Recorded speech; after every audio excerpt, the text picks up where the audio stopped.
Friends, how are you all? So today we will be starting a new chapter. जैसे आप लोग सब देख सकते हैं यहाँ पे हम लोग नया चैप्टर शुरू करने जा रहे हैं जिसका नाम है अरिथमेटिक प्रोग्रेशन। तो मैं चैप्टर से जाने से पहले मैं आपको कुछ चीज़ बताना चाहूँगा।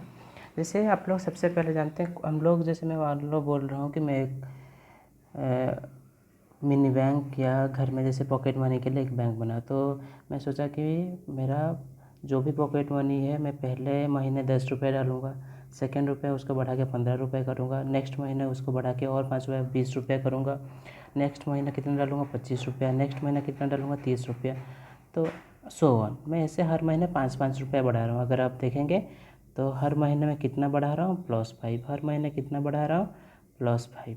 बात समझ में आ रहा है? तो यहाँ पे आप लोग देख सकते हैं हर महीने में 5-5 रुपया एक्स्ट्रा बढ़ा रहा हूँ मेरे किस में, मेरा जो पॉकेट मनी से मैं बचा के 5-5 रुपया एक्स्ट्रा सेव कर रहा हूँ। बात समझ में आ रहा है? तो यहाँ पे देखिए पिछले महीने में जितना रखा था अभी जितना रख रहा हूँ उससे 5 में ज़्यादा है। तो मान लो ये सोच लेते हैं ये जो नंबर है इसको मैं प्रीसीडिंग नंबर बोलता हूँ और ये जो नंबर है ये मेरा सक्सीडिंग नंबर। तो सक्सीडिंग का मतलब क्या है? नेक्स्ट। प्रीसीडिंग मतलब पहले वाला, प्रीसीडिंग CEDING। ओके, तो प्रीसीडिंग नंबर के साथ जब हम लोग 1 ऐड करते हैं तब जाके 5 ऐड करते हैं तब जाके मुझे सक्सीडिंग नंबर मिल रहा है। बात समझ में आ रहा है?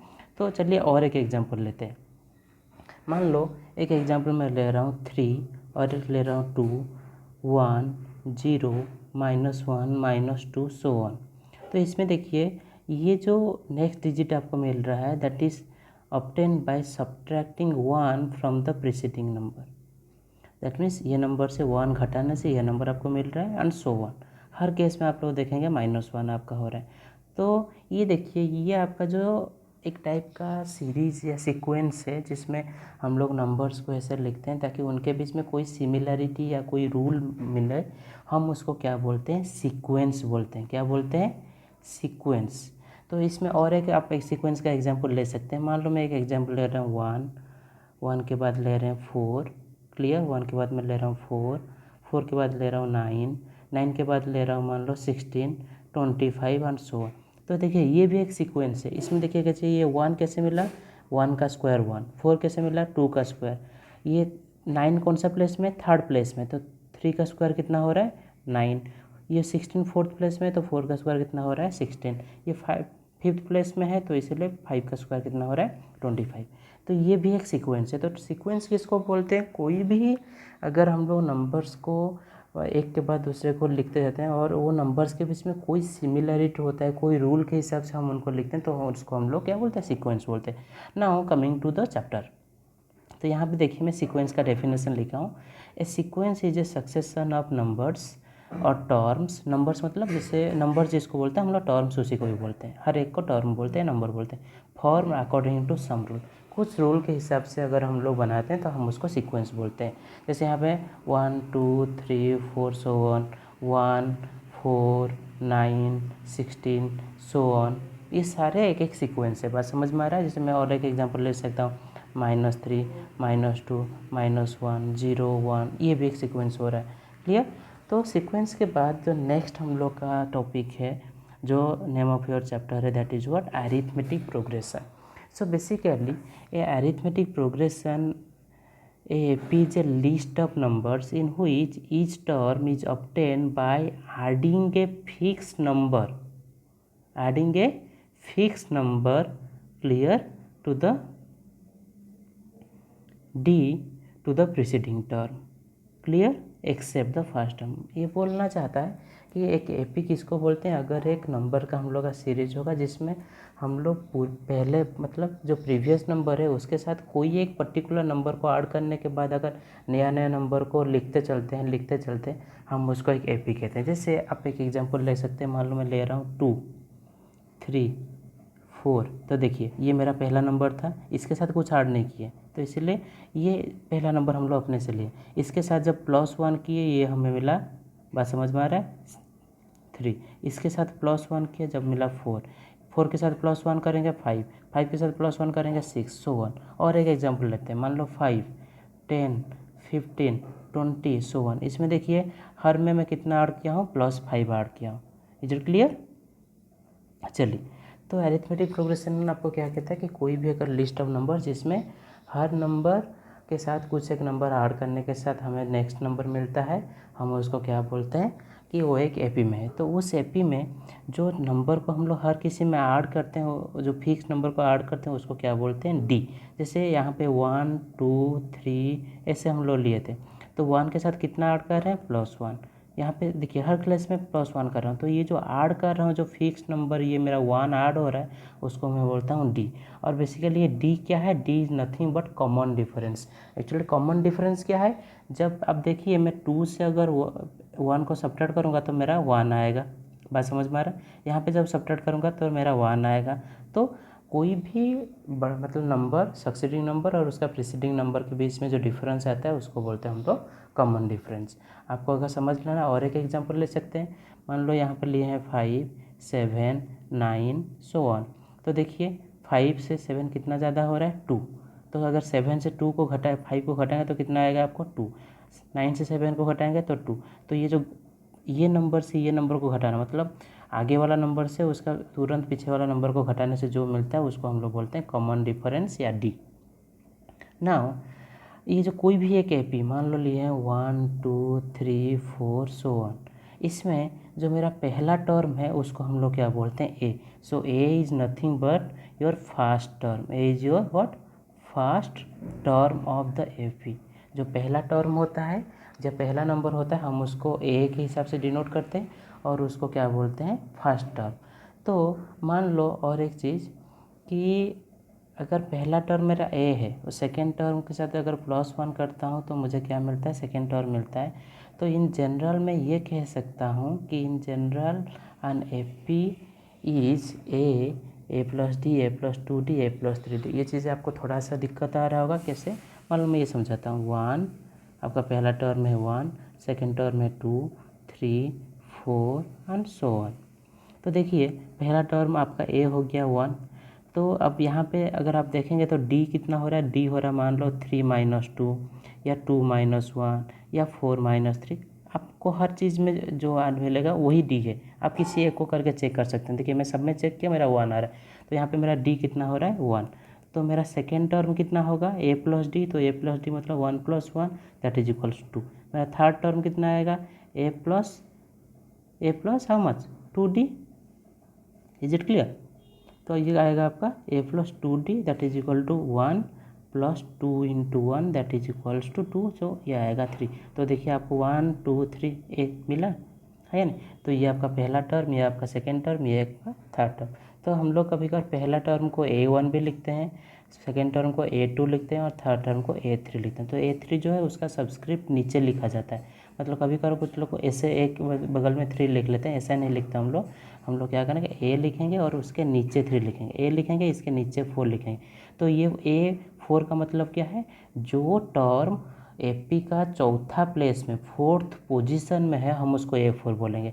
मान लो मैं A10 लिख रहा हूँ, तो जो टर्म एपी का 10वां पोजीशन में होगा, 10th पोजीशन में होगा, हम उसको A10 बोलेंगे। Is it clear. चलिए तो यहाँ पे देखिए, तो मैं यहाँ पे जो लिखा हूँ ए प्लस डी, तो this one is a general form of an AP. Is it clear to all of you. So basically common difference हम लोग कैसे निकालते हैं, we are subtracting the preceding term from the succeeding term. देखिए जैसे A2 से A1 को subtract किए, A3 से A2 को सब्ट्रैक्ट किए, A4 से A3 को। तो A4 मतलब the term which is present in the fourth place. A3 क्या है, the term which is present in the third place. मतलब अपना तुरंत नेक्स्ट टर्म से उसका पहला टर्म को सब्ट्रैक्ट करने से हमें कॉमन डिफरेंस मिलता है। तो कॉमन डिफरेंस का जनरल फॉर्म अगर हम लोग देखेंगे तो AK + 1 - AK। जैसे मान लो यहाँ पे लिखा हूँ कि A4 - A3, ये आपको D देगा।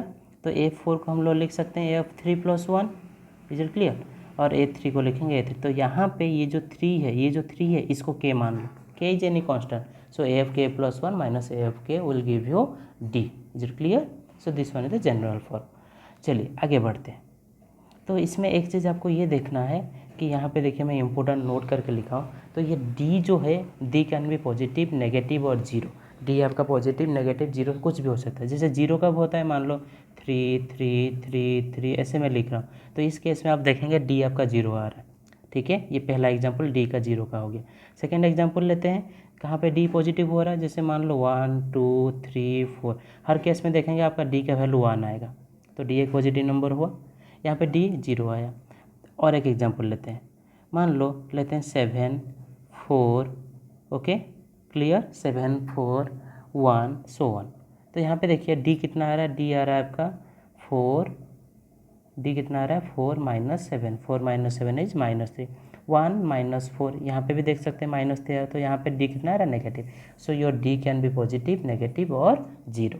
ये चीज़ को आप कंफ्यूज नहीं होना है कि डी 0 नहीं हो सकता। कभी कभी बच्चे कंफ्यूज होते हैं कि डी 0 नहीं होता है, वो उनका मिसकंसेप्शन रह जाता है। चलिए हम लोग थोड़ा आगे बढ़ते हैं इस चीज़ को।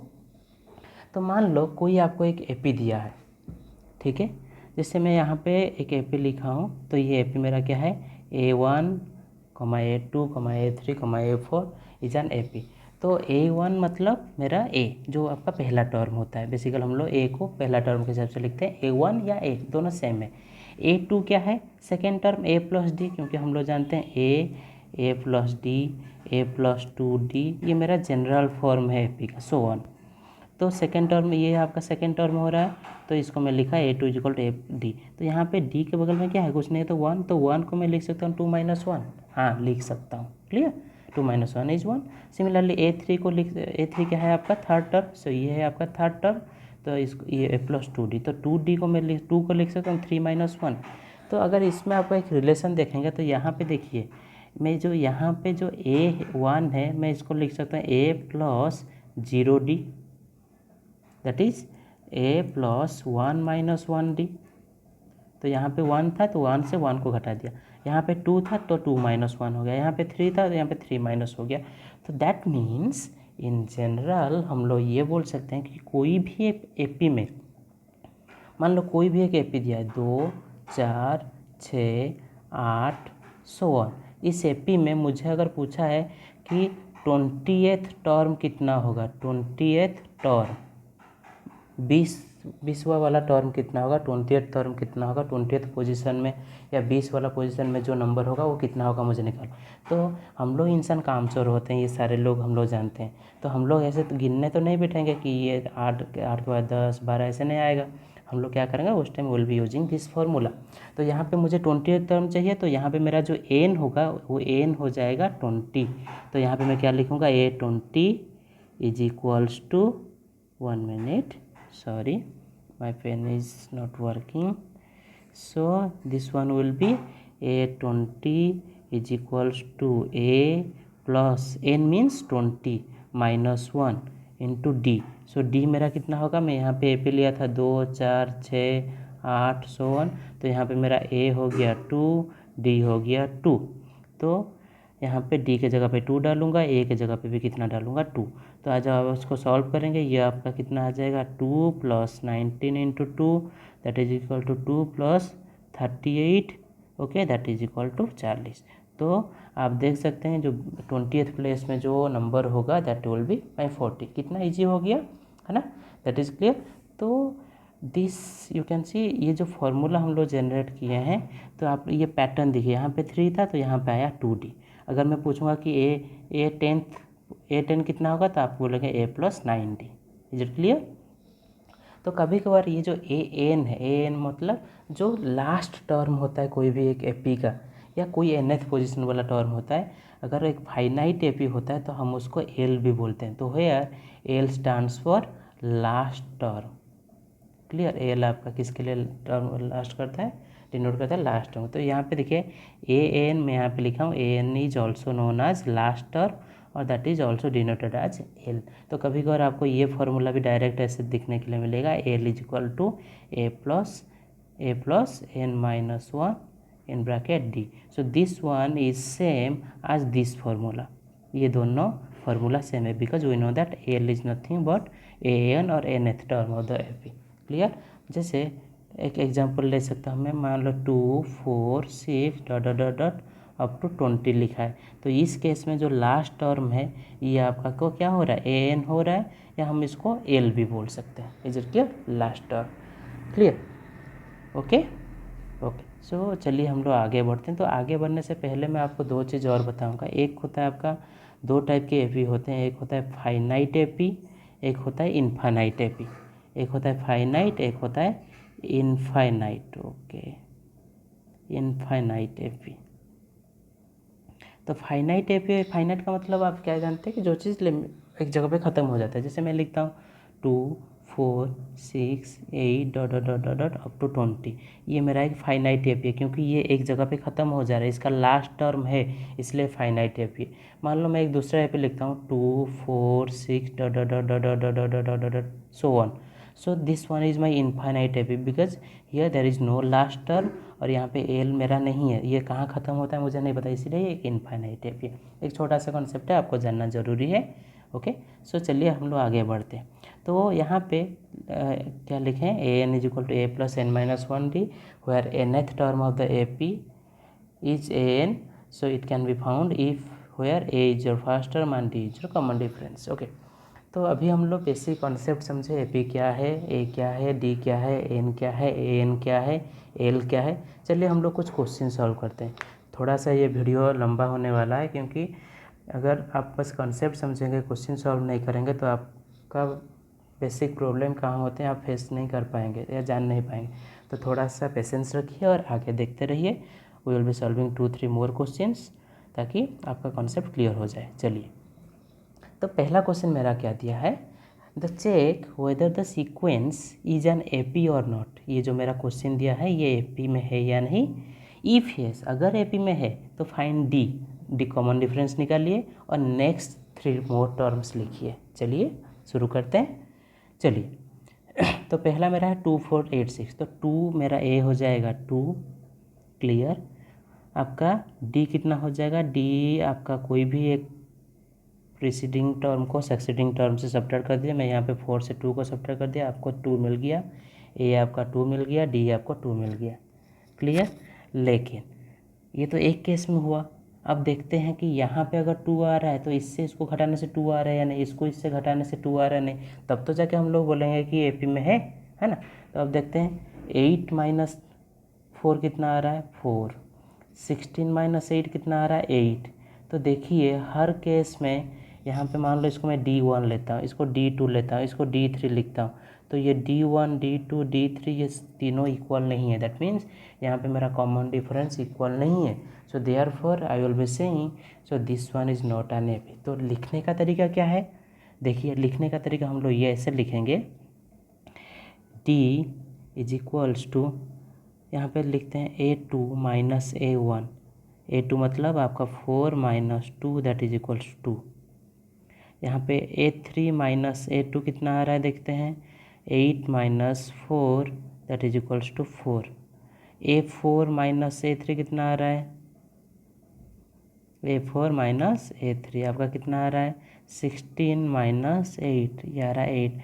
तो लिखेंगे since all these are not equal, therefore it is not an AP. Is it clear to all of you? Now coming to second question, 3 5 7 9। तो यहाँ पे will be writing A2 minus A1 that is equal to 5 minus 3 equals to 2, A3 minus A2 that is equals to 7 minus 5 that is equal to 2, A4 minus A3 that is also equals to 9 minus 7 that is equals to 2। So लिखेंगे since in all these cases we are getting same common difference, therefore this one is in AP। तो यहाँ पे question ख़त्म नहीं होता, यहाँ पे मुझे और एक चीज़ दिया है, फाइंड डी। डी तो मेरा निकल गया, डी मेरा कितना हुआ 2। अब वो है नेक्स्ट 3 टर्म्स, तो नेक्स्ट 3 टर्म्स कितना होगा, 9 के साथ ये 4th टर्म है, तो A5 कितना होगा, A5 will be my, so 9 + 2 11। Next term आपका कितना होगा 13, नेक्स्ट टर्म कितना होगा 15। तो हमें 3 टर्म दिया, हम 3 टर्म निकाल लिए। Is it clear to all of you? चलिए आगे बढ़ते हैं, हम लोग और कुछ क्वेश्चन सॉल्व करेंगे।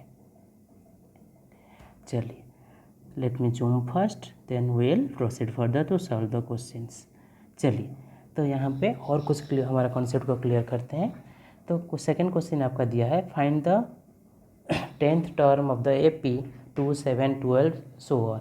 तो ये मेरा एक इनफाइनाइट AP है, इसमें मेरा 2 7 12 है। तो यहाँ पे आप लोग देख सकते हैं, मैं यहाँ पे लिखा हूँ मेरा A2 होगा, D मेरा कितना होगा 7 - 2 या 12 - 7, आप किसी एक को करो, आपको देखो 5 मिल जाएगा। तो डी मेरा 5 आ गया, ए मेरा 2 आ गया।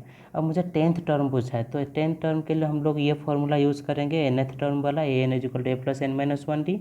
तो ए के जगह पे मैं 2 डाला, यहाँ पे देखिए डी के जगह पे एन के जगह पे मैं कितना डाला 10 डाला, तो 10 माइनस 1 इंटू 5, सो ये हो गया 9 into 5 45 plus 2 47। Is it clear? बहुत सिंपल है, आप डायरेक्ट फार्मूला यूज़ कीजिए। कोई भी आपको एपी का क्वेश्चन देता है, आप पहले क्वेश्चन से उसका गिवन लिखिए। जैसे यहाँ पे देख सकते हैं, मैं यहाँ पे गिवन लिखा, मुझे क्या दिया है और उसके बाद मुझे क्या चाहिए 10th टर्म चाहिए। तो 10th टर्म के लिए देखूंगा कि उसके रिलेटेड फार्मूला मेरे पास क्या है।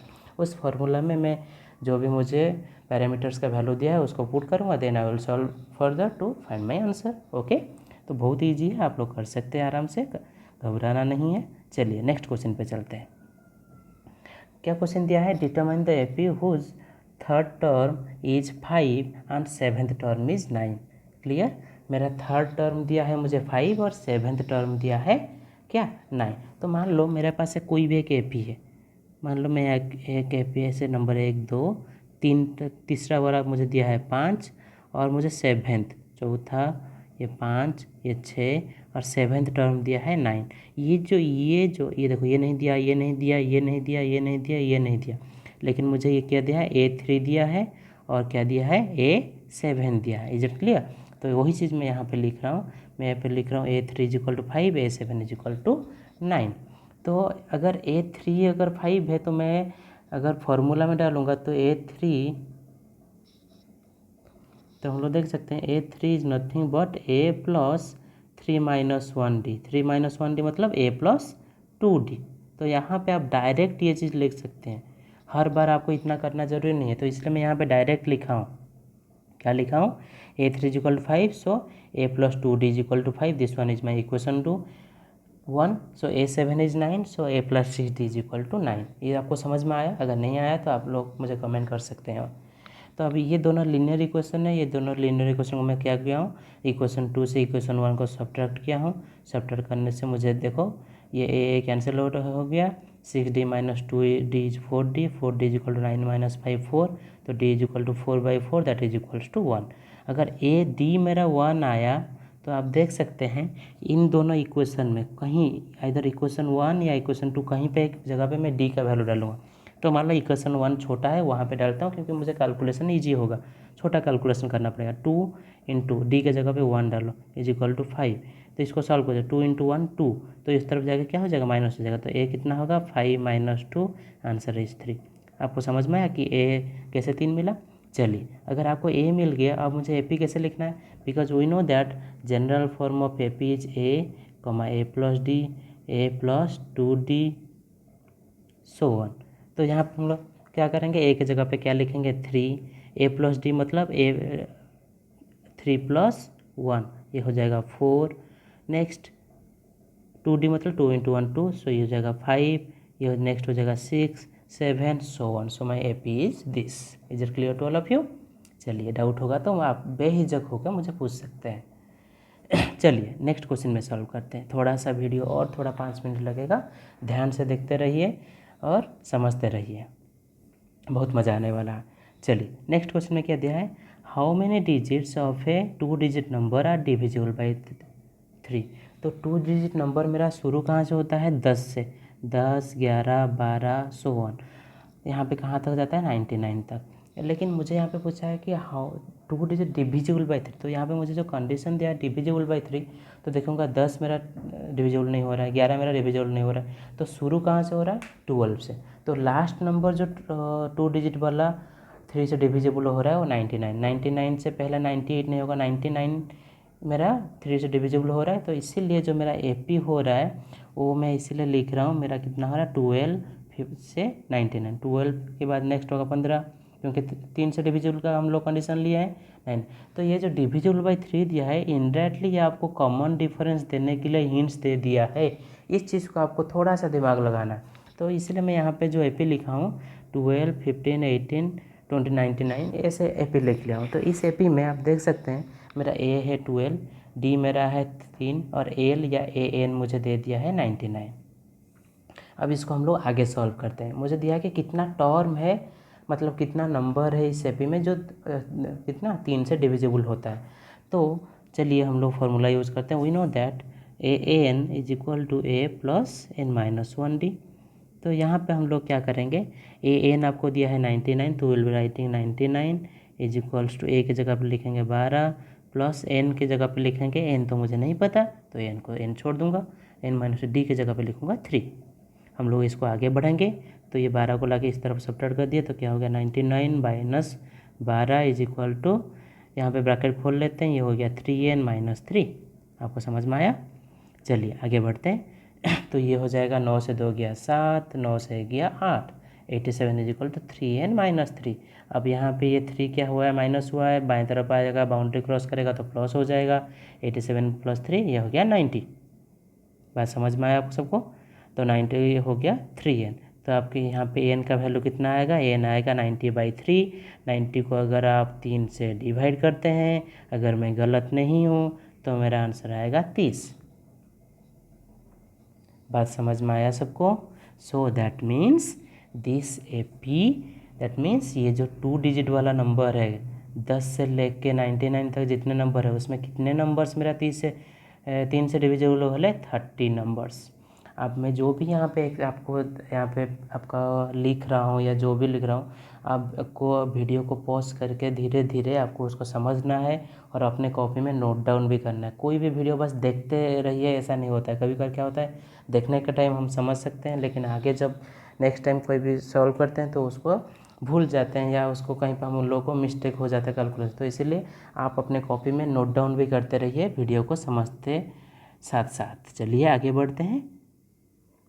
चलिए मैं यहाँ पे एक फॉर्मूला लिखा हूँ, nth term from the last is l minus n minus 1। ये फॉर्मूला से आने से पहले चलिए हम लोग ये क्वेश्चन को सॉल्व करते हैं। चलिए ये मेरा क्वेश्चन क्या दिया है, क्वेश्चन मेरा ये दिया है, चलिए ज़्यादा नहीं करेंगे, ये this one is my last question. Find the 11th term of the from the last term, okay, of the AP। Find the 11th term from the last term of the AP this.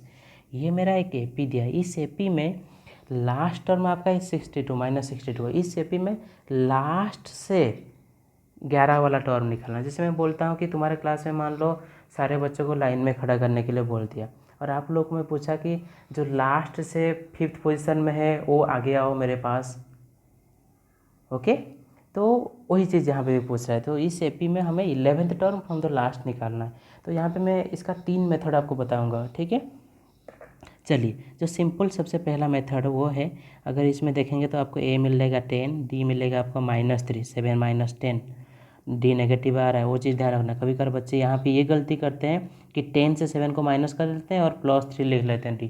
So this one is they are making a blunder not a mistake.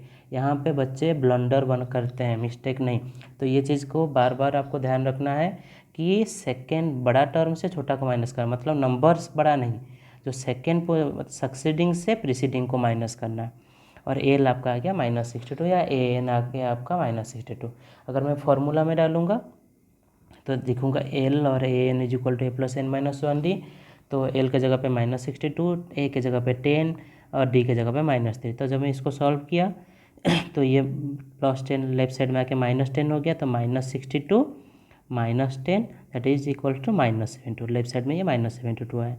तो यहाँ पे देखिए ये -3 इसके साथ क्या हुआ है, मल्टीप्लाई हुआ है। तो अगर इस तरफ आएगा तो क्या होगा, डिवाइड हो गया, तो माइनस माइनस कैंसिल हो गया। 72 और 3 को डिवाइड करेंगे तो आंसर आएगा 24। 24 इंटू 3 जार 72। तो यहाँ पे देखिए कितना आया मेरा, यहाँ पे मेरा आया n-1 is equal to 24। That means I can say my AN is 25। तो AN मेरा कितना आ रहा है 25। तो मतलब इस AP में अगर हम लोग इस AP का बात करें तो इस AP में मेरा टोटल कितने टर्म है, टोटल 25 टर्म है, 25 नंबर है। बात समझ में आया? तो अब मुझे क्या करना है, लास्ट से 11 निकालना है। तो A11 फ्रॉम लास्ट। तो इसमें बच्चे ध्यान से सुनिए, एक गलती ये करते हैं, टोटल 25 टर्म है, मुझे 11 निकालना है।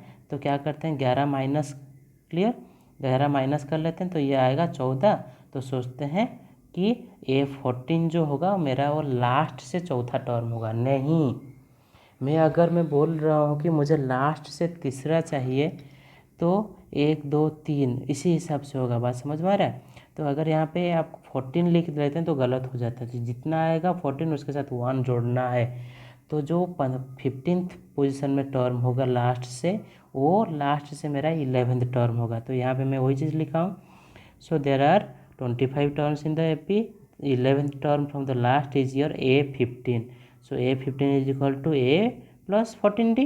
So A is your 10, D is your -3. So A plus 14 into -3. So A 10 minus 14 into -3 is a -42. 10 minus 42 -32 is my answer. That means A11 from last is -32.